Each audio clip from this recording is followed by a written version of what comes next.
তারা যে এটা নিয়ে কথা বলে নাই, এটার মাসুল পুরা বাংলাদেশকে দিতে হয়েছে আরো 11 বছর পর্যন্ত, 2024 সাল পর্যন্ত।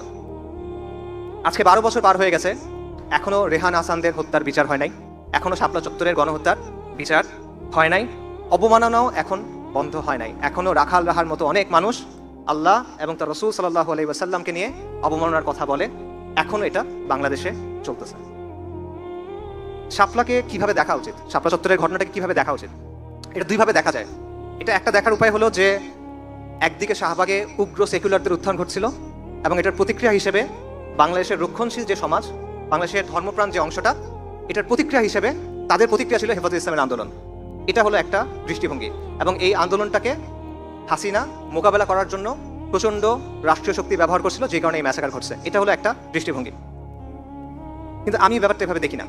আমার কাছে শাপলা একটা সংগঠনের একটা কর্মসূচি না, আমার কাছে শাপলা একটা দিনের একটাও ঘটনা না।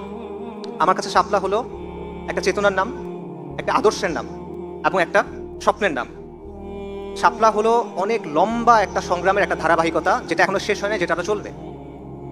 শাপলা হলো কুফরি নিজামের বিরুদ্ধে, কুফরি শক্তির বিরুদ্ধে এই কওমের এবং এই জমিনের যে মুসলিমরা আছে তাদের যে ক্রমাগত সংগ্রাম, তাদের যে ক্রমাগত আন্দোলন, সেটার একটা ধারাবাহিকতা।